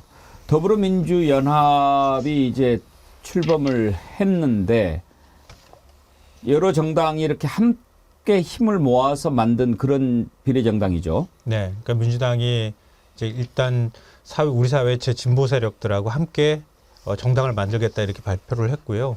그러니까 진보당한테 세석을 배분하고 그다음에 새진보연합이라고 하는 세석을 배분하고 시민사회에서 추천하는 사람들의 몫을 거기에서 4명을 배정을 하고 그래서 10명을 일단 먼저 우리 사회의 진보 세력이나 그다음에 시민사회 몫으로 내주고 그리고 나머지 20명을 비례 번호를 민주당이 하겠다 이렇게 했는데 현실적으로 민주당 지지율이나 이런 걸 감안해 보면 지난 총선 때 민주당이 17석 가지고 왔거든요. 그러니까 그렇게 감안해 보면 민주당 지지율로만 보면 민주당이 실제로 가져갈 비례수는 한 7석 정도, 많아야 7석 정도가 되지 않을까 그렇게 생각이 됩니다. 근데 저는 왜 조용한 분들이 왜 조용한지 이해를 못 하겠어요. 준연동형 비례대표제 유지해야 된다고, 우리 사회 민주 발전을 위해서 해야 된다고, 정치 다양성을 위해서 준연동형 비례대표제 유지해야 된다고 그렇게 목청 높였던 어디 정석윤 전 총리나 김부겸 전 총리는 왜 아무 말 안 하는지 모르겠어요. 국민의힘이나 국민의힘이나 보수신문이나 이런 데서 진보당이나 진보 성향 가지고 있는 인사들 들어갔다고 해가지고 뭐 광우병 사태 반대 시위 때 들어갔던 사람도 있고 이런 식으로 해가지고 또 색깔론 막 치덕치덕 하고 있잖아요. 근데 왜 준연동형 유지하라고 했던 사람들은 조용히 입 싹 닫고 있죠? 그런 거에 대해서 부당하다고 막 비판해줘야 되는 거 아닙니까? 아니 이재명 대표 내려와야 된다고 욕할 때는 그냥 갑자기 막 천실 정치에 왔던 것처럼 전직 총리들이 나서가지고 막 그러더니 왜 아무 말 안 합니까? 이해를 못 하겠어요. 제가 볼 때는 앞으로 민주당이 실제로 공천을 어떤 사람을 공천할지 이제 드러날 거 아니겠습니까? 면면이 드러나면 아마 국민의힘이나 보수신문을 중심으로 해서 엄청난 이념 공세가 시작될 거예요. 그래서 민주당 위성정당에 대해서 득표율을 깎아먹으려고 하는 그런 전략들, 또 민주당에 대한 일종의 이제 비호감을 만드는 전략을 취할 거란 말이에요. 그럴 때 민주당뿐만 아니라 시민사회, 그리고 민주당 원로급이라고 하는 사람들, 준연동형 비례대표제 유지해야 된다고 그렇게 목적 높였던 국회의원뿐만 아니라 모든 사람들이 나서서 그거 방어해줘야 된다고 저는 생각해요. 근데 언론도 좀 너무합니다. 사실은 공천에서 탈락한 민주당 의원들은 이렇게 인터뷰해주고 마이크 주면서 정말 열심히 일하고 있고 그런 사람에 대해서 마이크 잘 안 줘요. 김성환 원장님 말처럼 이재명 대표 비판할 때는 그렇게 크게 온 방송 뉴스마다 다루더니 정작 준연동형하고 시민사회하고 손잡으니까 또 말이 없어요. 좀 이 기울어진 언론의 운동장이 참 심각하다는 생각이 들고요. 그리고 좀 어떻게 살아왔냐의 면모를 좀 보아주셨으면 좋겠습니다. 지금 민주당에서 나오려는 사람들이 누구를 위해서 일을 했고 누구를 위한 목소리를 냈는지에 좀 언론이 주목해서 봐야지 자꾸 개파 프레임을 하다 보니까 후보들의 살아온 면면 그 사람들이 누구를 대변했는지는 너무 가려졌다. 그래서 앞으로 민주진보연합 비례를 통해서 좀 민주당도 같이 붕업을 해서 정말 서민과 중산층 그리고 고 최수근 상명과 이태원 참사 유가족들과 정말 누가 같이 했었는지 어떤 정당이 그들과 함께 손잡고 눈물 흘렸는지 평가해 주시기 바랍니다. 장 소장님, 국민의힘도 비례정당 창당했나요? 창당했습니다. 네. 이름이 뭐죠? 관심 좀 가져주세요. 보수 패널이니까. 국민의 미래. 국민의 미래. 예. 거기는 누구누구가 참여했나요? 아니 지금은 당직자를 당대표랑 사무총장으로 임명을 했고요. 지금 낙천된 의원들 중심으로 해서 이제 곧 그 비례정당으로 의원을 좀 꺼주기 형식으로 하겠다라고 공개적으로 얘기하고 있는 중이죠. 낙천 의원이 있나요? 지금 9명이 지금 예. 자기는 불출마하겠다고 그랬고 지금 대략 한 12명인가요? 지금 컷오프된 낙천되고 컷오프된 그런 의원들이 있죠. 예. 그래서. 지난번 총선 때는 한선교 의원이 거기 맞아요. 대표로 갔다가 네, 좀 네. 시끄러웠죠. 네. 본인이 마음대로 공천해버리고 네. 막 순번 정하고 그랬다가. 그렇죠. 그래가지고 이제 한동훈 비대위원장은 이번에 호흡 맞춰가지고 내가 원하는 사람을 비례대표 후보로 당선시키겠다라는 의지가 강한 것 같은데 이거 옳지 않은 것 같아요. 아무리 생각해도. 되게 호흡이 아니라 사천 아니에요? 아니 공관위원장을 그 아예 사천 양당을 다 정영환 공관위원장이 양당을 다 그러니까요. 공관위원장 다른 당이거든요. 다른 당이죠. 다른 당인데 A라는 정당에서 B 정당의 공천을 좌지우지하겠다라는 거가 선거법상 이게 분명히 문제가 될 거는 같은데 선관위에서도 지금 가만히 있는 상황이고 또한 그런 공천을 노골적으로 하겠다고 하는 한동훈 비대위원장은 무슨 생각인가라는 좀 생각이 들어서 좀 이해가 안 가는 그럼 부분이에요. 법적으로 좀 문제가 될 것 같은데요. 근데 그거에서 빠져나가는 거예요. 출마를 하지 않았다. 그러니까 지금 그건 선거운동 부분인데 선거운동 그러니까 출마를 하지 않았기 때문에 선거운동을 할 선거운동을 수가 자유롭게 있다. 할 수 있다. 그런데 그러니까 이건- 양당 선거운동을 내가 다 하겠다 이렇게 하는 거예요. 근데 지금. 이제 이건 공천 문제잖아요. 공천. 그러니까 그게 과연 맞는 것이냐. 한동훈 진짜 한동훈 비대위원장 진짜 법꾸라지라는 말이 딱 맞는 것 같아요. 맞아요. 본인한테 법적으로 이득이 되나 안 되나만 따져보고 이게 우리가 정치 발전에 도움이 되는가, 국민의힘이 가고자 하는 어떤 강령에 맞는가, 그리고 많이 뛰고 있는 어쨌든 보수 쪽에서도 많은 젊은 사람들이 뛰고 있고 바닥에서 뛰고 있잖아요. 이 사람들을 좌절시키지 않고 뭔가 신인들을 발탁해서 기회를 주는가 이런 관심이 없어요 지금 보니까.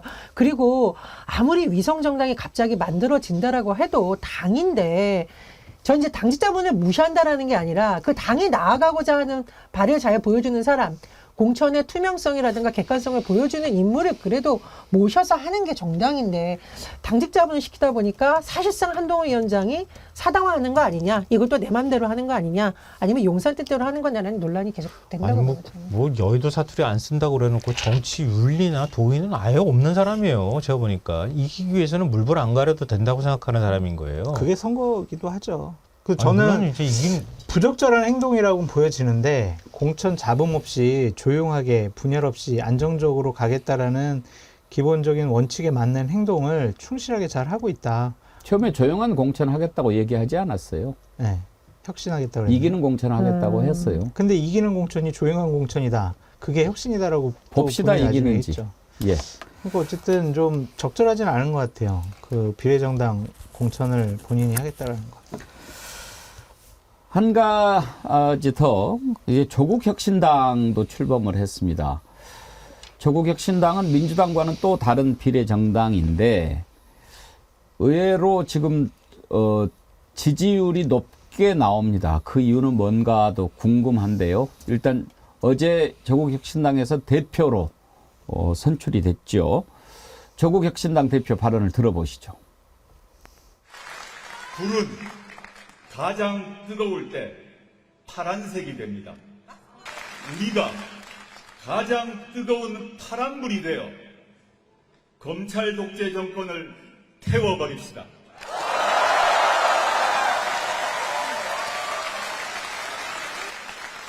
저 조국은 조국혁신당의 대표로 국민들과 함께 검찰 독재 정권의 조기 종식을 위해 맨 앞에 서서 맨 마지막까지 싸울 것입니다.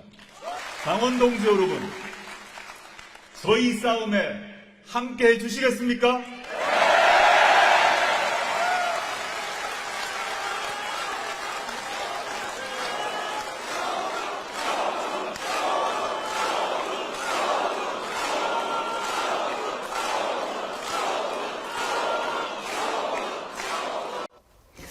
정치인으로서는 처음이라서 조금 어색한 모습도 보이긴 합니다만, 전혜영 교수님, 조국 대표의 저 표현, 검찰 독재 정권을 태워버립시다. 그러니까 지금 윤석열 정권을 심판하는데 이 검사 독재 정권을 가장 확실하게 심판할 수 있을 것 같은 사람, 뭐 이런 것들이 어떤 지지의 배경 아닐까 싶어요. 그렇습니다. 뭐 호남에서도 굉장히 관심을 갖고 있다 이런 뉴스가 나오고 있죠. 쇠빙선이라는 표현을 썼거든요. 쇠빙선이라는 것이 얼음을 깨면서 길을 트며 앞으로 나아간다 이런 표현인데 아마 그런 컨셉 때문에 많은 분들이 좀 관심을 갖는 것으로 보이고요. 저는 그냥 한마디로 이건 것 같습니다. 3년은 너무 길다. 예. 이걸 아예 캐치플레이로 내세웠더라고요. 그런 부분이 그냥 국민들이 느끼는 감성적인 부분과 딱 맞아서 떨어지기 때문에 좀 된 것이 아닌가 싶고요. 물론 이제 민주당은 굉장히 큰 정당으로서 여러 가지를 내세우면서 여러 가지 정책도 내놓고 이런 건 긍정적이긴 한데 지금 윤석열 정권의 검찰 독재가 너무 심하고 언론 탄압이 너무 심하다 보니 일단은 가장 선명하게 앞에서 달려나가겠다. 이런 부분에 있어서 많은 국민들이 좀 공감을 하는 것으로 보입니다. 김일웅님, 여러 가지 문제가 혼재되어 있을 때는 먼저 원인이 가장 큰 문제를 찾아서 인지하는 것이 중요합니다. 지금의 문제는 모두 대통령으로 인한 문제입니다. 3.1절 문제, 의사 증언 문제 모두 그 출발점은 대통령에게서 시작된 겁니다. 원인은 대통령한테 있습니다. 그 원인을 해결할 방법이 이번 총선입니다. 다 같이 생각해 봅시다. 이런 걸 주셨는데요. 예, 김일웅님 먼저 오늘의 댓글로 선정합니다. 저희가 이 디퓨저 선물로 지금 드리고 있는데요. 김일웅님께서 내가 댓글에 당첨이 됐는지 안 됐는지 궁금하다. 그런 글을 주신 걸 제가 팬카페에서 봤습니다. 오늘 선정이 되셨으니까요. 이메일 쓰실 줄 아시죠? 여기 앵커백 gmail.com으로 연락처를 남겨주시면 저희가 선물 보내드리도록 하겠습니다. 장성철 소장님, 네. 조국 신당 지금 그 여야 국민의힘 또 민주당 이렇게 빼놓고는 지지율이 제일 높게 나오는 추세잖아요. 핫해요, 지금 아주. 지금 핫하죠. 저번 주에는 14%까지 나왔고요. 그 KBS 여론조사에 보면 9% 나왔거든요. 그래서 지난번에 열린민주당이 5.42%를 받아서 3석을 얻었습니다. 야. 근데 그때보다는 더 많이 나올 것 같다는 좀 생각이 들어요. 왜냐면은 면면이 좀 화려하잖아요. 민주당 지지층에서 강하게 환호받을 수 있는 분들이 지금 신당에 참여하고 있고, 조국 전 장관 같은 경우에는 비례대표로 아마 2번 받을 것 같아요. 본인이? 네, 뭐 2번, 1번은 4번 무조건 여성이니까. 네, 2번, 예. 4번 뭐 이렇게 조국, 신장식 뭐 이런 분들이 받을 것 같은데 상대 매니아층들이 있거든요. 그래서 지난번보다는 많이 받을 거 있고, 또한 상당히 자극적인 단어를 통해서 사람들 흥분시키더라고요. 그래서 매니아층도 있고 흥분도 시키고 화려한 면면을 보면은 두 자리 숫자 10% 넘어가기는 좀 쉬워 보이진 않는데 지난번보다는 좀 많이 받을 것 같아서 한 대여섯 석 그렇게 좀 예측해 봅니다. 더 많을 수도 있다고 저는 보는데요. 일단 민주당이 어떻게 하느냐 이게 중요하다고 생각하고요. 흔들리는 유권자들의 마음을 민주당이 좀 잡을 필요가 있겠다. 지금 이제 부동층으로 빠지는 유권자들이 꽤 있거든요. 근데 민주당이 좀 혼동하면 안 되는 게 윤석열 정부를 심판하고 싶은 거예요. 지금 유권자들은. 그러니까 다 뭐 한 60% 이상의 유권자들이 모든 여론조사하면 그 정도는 나오잖아요. 윤석열 정부 못해. 심판해야 돼. 이런 인식을 갖고 있다는 거예요. 근데 민주당이 그럴 수 있을까? 지금 갸웃갸웃하면서 의심하고 있는 상황이라는 거예요. 근데 이른바 조국 신당은 뭔가 문제가 좀 있다 하더라도 그걸 선명하게 할 것 같거든. 그러니까 굉장히 지금 중도층도 거기에 대해서 마음이 흔들리고 있는 상황이에요. 민주당 지지층도 흔들리고 있고요. 제가 볼 때는. 그러니까 조국이면은 조국이 이러니 저러니 나는 찬성 반대 뭐 여러 가지 생각이 있을 수 있겠지만 조국이 어떤 평가를 받든 간에 어찌됐든 윤석열 정부를 심판할 수 있는 유용한 칼이 될 수 있어 라고 하는 데에는 생각이 일치하는 사람들이 점점 늘어나고 있다. 이런 면에서는 훨씬 더 파괴력이 커질 수도 있겠다 싶어요. 조국 혁신당을 바라보는 시각은 아직은 좀 지지자들 간에 미묘한 차이가 있습니다. 민주당 잡아먹는 거 아닌가 그런 걱정을 하는 민주당 지지자도 있고 결국은 하나로 합쳐지는 거 아닌가라는 그런 생각 갖는 분들도 있습니다. 민주당과 혹시 연대할 가능성이 있느냐, 뭐 여기에 대해서도 이재명 대표가 한 얘기가 있는데 오늘 시간이 다 돼서 내일 한번 더 짚어보기로 하고, 아까 단위님 어색해서 신선해 보이잖아요. 믿음이 갑니다. 조국 응원합니다. 지지하는 그런 입장도 있고요. 예. 오늘 토론은 여기까지 하고 제가 슈퍼챗과 댓글 정리하는 동안 잠깐 전하는 말씀 듣겠습니다.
예, 제가 그동안에 정어리 점프 운동 4월 10일까지 180만 만들자 이렇게 말씀을 드렸는데요. 총선 때까지는 다른 얘기 하지 않으려고 합니다. 뭐 좀 분산될 수 있으니까요. 그냥 이채양명주 운동하겠습니다. 4월 10일까지는 오로지 이채양명주만 생각하도록 하겠습니다.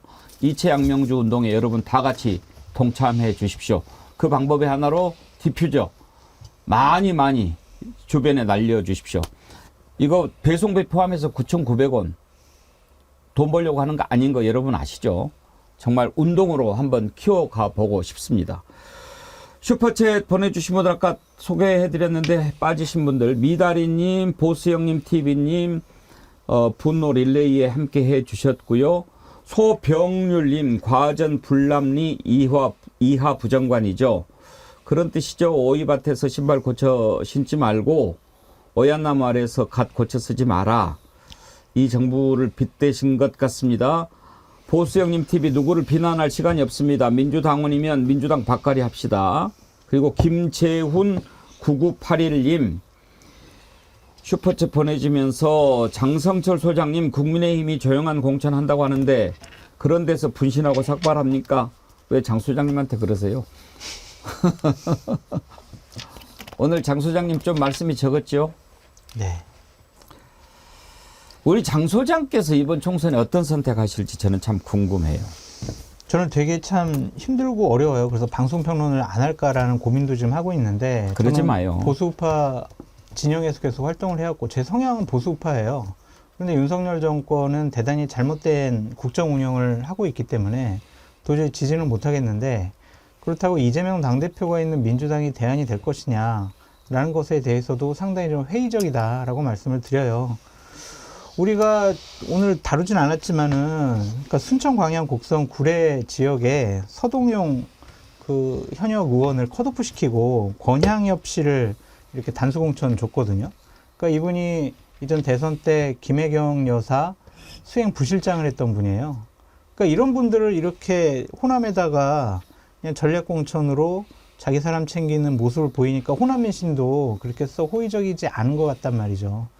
시스템 공천이라고 하지만은 자기 사람 챙기는 공천이라는 빌미를 제공하고 있거든요. 그러니까 이런 모습들 때문에 민주당도 지금 여론조사를 보면 국민의힘에 밀리는 것이 아니냐. 그래서 우리가 정어리 TV에서 윤석열 정권을 상당히 비판하고 공격하는 것도 중요한 의미가 있지만 민주당은 과연 정말 잘하고 있는 것이냐, 비판하지 않는 것이 과연 능사냐, 그런 것도 한번 생각을 해봐야 될 것 같고요. 참 개혁신당이나 이런 재산신당이 의미 있는 의석을 얻어가지고 양극단적인 정치를 좀 중간에 대화 타협으로 이끌 수 있을 것 같다라는 생각을 했었는데 그것도 좀 힘들어진 것 같고 그래서 너무나 참 답답하고 힘들고 그런 상황입니다. 평론하기도 너무 어렵고요. 근데 이건 제가 권향엽 이제 후보라고 일단 지칭을 할게요. 권향엽 후보를 너무 잘하는 사람이니까 조금 반론을 드리자면 권영엽 후보는 지역에서 정말 열심히 뛰었습니다. 제가 왜냐하면 이제 취재를 많이 했었고요. 지역 활동만 열심히 한 것이 아니라 이태원 참사 추모제나 이런 정말 국민들의 아픔이 있는 현장에 왔었어요. 제가 그래서 아니 저분은 지역구 다니랴 저 힘든 사람 찾아다니라 참 고생을 많이 한다고 생각을 했었고 무엇보다 지금 민주당에서는 어쨌든 여성들을 좀 공천을 해야 되는데 너무 험주로 여성을 사실 공천한다라는 거는 의미가 없을 수가 있잖아요. 그래서 또 호남에서 그럼 어떤 여성이 정말 당의 바닥에서부터 열심히 뛰었나 이런 부분을 본 것 같고요. 그리고 권양현 후보 같은 경우는 제가 강릉에 있을 때도 사실 온 적이 있습니다. 왜냐하면 기사가 단 한 줄도 안 나왔는데 가정폭력 문제라든가 성폭력 희생자들과 관련한 상담사분 행사가 있었는데 그때 또 조용히 강릉까지 와서 그런 분들하고 이제 대화하면서 우리가 이제 언론에 나오려고 그러는 게 아니라 이런 분들 입장에서 정말 쓴소리도 들어보고 노력하려고 한다라는 것을 정당에서도 또 활동을 많이 하셨던 분입니다. 그래서 제가 너무 잘 아는 후보이기 때문에 좀 더 말씀을 그러니까 드립니다. 시간이 좀 지나서 그런데 제가 왜 문제를 삼냐면 민주당의 예비 후보들이나 지원자들 가운데 그러한 활동을 했던 분이 많이 있을 거예요. 근데 이 지역 여론조사를 해보면 서동영 의원 같은 경우에는 40% 나오고 권양엽 씨 같은 경우에는 14% 나왔거든요. 경쟁력 자체가 안 돼요. 이런 여론조사 시스템 공천을 한다면 이분은 공천을 받을 수가 없죠. 그런데 김혜경 여사 대선 후보 시절 부실장을 했으니까 이 사람 준 거 아니야? 이런 비판을 받을 이런 공천을 왜 하냐는 거죠, 제 말은. 그러니까 이분의 경력이 대선 후보 배우자의 부실장만 했던 건 아니라는 저는 말씀을 드리는 거고요. 그러니까 여론조사를 보자고요. 그러니까 그럼. 여론조사만으로 우리가 공천을 하는 건 아니잖아요. 내부의 그 의원에 대한 평가도 했을 거잖아요. 아니, 제일 중요한 게 시스템 공천 객관화된 투명화된 공정한 공천이라면서 여론조사가 2배 이상 차이 나는데 그러면은 경선이라도 시켜주든지 뭘 해야지. 아니 그러면 현직 의원하고 의원이 아니었던 신인하고 여론조사 했을 때 얼마나 따라잡을 수 있는 신인이 얼마나 있겠어요. 그러니까 현역 의원에 대해서 당무감사도 하고 평가를 하는 거다. 그러니까 이제 떨어지신 의원에 대해서는 제가 할 바는 아니고 어쨌든 된 후보가 단순히 그 경력만 가지고 된 건 아닌 것 같다. 제가 지역적인 문제이기도 한데요. 이제 생각해 볼 부분이긴 합니다. 그러나 저는 적어도 국민의힘에서 이번에 그런 식으로 붙여놓고 줄줄이 현역 의원들 승리하게 하면서 정영환인가요? 공천관리위원장이 네. 현역 의원들 파워가 세게 센 것 같다. 신인들 더 분발해야 될 것 같다. 이런 얘기하는 거 들으면서 적어도 제 양반은 공천관리위원장 자격이 없다 이렇게 생각했습니다. 저 한 말씀만 드리면 이제 말씀을 하셨으니까 한동훈 위원장이 정청래 최고위원에 맞서로 함은경 씨를 했단 말이에요. 저는 솔직히 이분이 과거에 운동을 했는지 변절했는지 이런 것보다도 최소한 국회의원으로서의 자질이 있는가를 좀 우리가 봐야 되는데 운동권 때문에 출산율이 떨어졌다고 했습니다. 그러면 현 정부에서는 출산율이 올라가거나 최소한 안 떨어져야 되는 거 아니에요? 최근에 모든 언론에 나온 뉴스를 보십시오. 출산율이 떨어졌어요. 그러니까 이렇게 최소한 국민의 삶에 관심을 가지고 어느 정도 준비가 되어 있는 인물을 한동훈 위원장이 민주당의 거물급에 붙여야 국민들이 제대로 좀 하는 거지. 그냥 어떤 민주당 비난하려고 최소한의 어떤 국민들 모두가 갖고 있는 저출산 문제나 이런 정책에 대해서 아무 말이나 하는 분을 모셔온 것도 적절하지 않다. 그런 얘기들은 항변이고 국민적인 일반적인 인식은 그거랑 좀 다른 부분들이 있잖아요. 그러니까 민주당 공천 전체에 대한 것에 대해서 그런 부분도 민주당이 자꾸 자기 얘기만 하지 말고 좀 되돌아보시라. 권양엽 씨에 관련해서도 이 사람은 상당히 공천받기에는 부적절한 사람이다. A, B, C, D 이런 얘기들도 상대적으로 언론에 많이 보도되고 있어요. 아시는 분이니까 좋게 옹호하겠지만 근데 그냥 우리가 잘 모르는 사람이 받아들이기에는 이재명 당대표랑 관계했으니까 저렇게 전략공천 받았구나 이렇게 생각할 수밖에 없다. 그래서 공천이 과연 정당한 것이냐 그런 비판의 빌미를 제공해주고 있다. 전 그런 차원에서 문제 제기를 한 거예요. 전 이분 잘 몰라요. 오늘 우리 장성철 소장님 다른 때는 항상 언제 끝나요? 그렇게 빨리 끝내기를 원하셨는데 이렇게 또 길게 이야기해 주시고 감사합니다. 죄송합니다. 빨리 가셔야 되는데 죄송합니다. 댓글 아까 김일웅님 드렸고요. 레오나드 H님 4월 10일은 한일쟁입니다. 이렇게 지적해 주셨고 가을사랑님 국힘당 무난하고 조용하니까 김건희 특검 부결된 거지요. 부결시키고 나니까 슬슬 시끄러워지기 시작하겠지요. 그렇게 전망해 주셨는데 이렇게 세 분 저희가 댓글 선정해서 선물 드리도록 하겠습니다. 리멤버 디퓨저 기억하자 이채양명주 4월 10일까지 기억합시다. 댓글 선정되신 분들께는 이거 보내드리도록 하겠습니다. 자, 오늘 함께 해주셔서 감사드리고요. 3월 사실 첫 주죠. 3월의 첫 주 새봄에 또 처음 출발할 때부터 2만 명 이상 함께 동시 접속해서 힘 주시고 4월 10일까지 우리 한번 기억하면서 이치학명주 운동 함께 해봅시다. 전혜연 교수님, 김성환 평론가님, 장성철 소장님 세 분 수고하셨습니다. 감사합니다. 그렇습니다. 여러분 내일 오전 11시에 다시 찾아뵙겠습니다. 감사합니다. 이승만 전 대통령의 항일 투쟁과 대한민국 건국 과정을 다룬 다큐멘터리 영화 건국전쟁이 이 영화는 거짓과 왜곡과 변명과 날조와 숨김, 이승만 찬양하는 미친 영화 건국전쟁에 작금의 현실 정치하는 정치인들이 이 영화가 좋은 영화라고 이야기합니다. 대한민국이 여기까지 오게 되는 중요한 결정을 적시에 제대로 하신 분이라고 생각합니다. 박정희 시절에 열차가 달릴 수 있었던 거는 이승만 시절에 레일이 놓여 있었기 때문입니다. 자, 역사를 가장 역사답게, 역사를 역사답게, 역사를 가장 역사답게, 황현피입니다. 그 이승만 영화, 완전히 거짓말 영화. 역사라는 건 수십 년 동안의 수많은 사료와 자료들을 근거로 교차 검증해가지고 역사학자들이 이게 맞는 것 같아라고 해가지고 대중들에게 알려진 측면이 있는데, 그걸 깨려면 그 지금까지 수십 년간의 교차 검증된 자료를 깰 만한 어마어마한 근거 자료를 들고 나와요.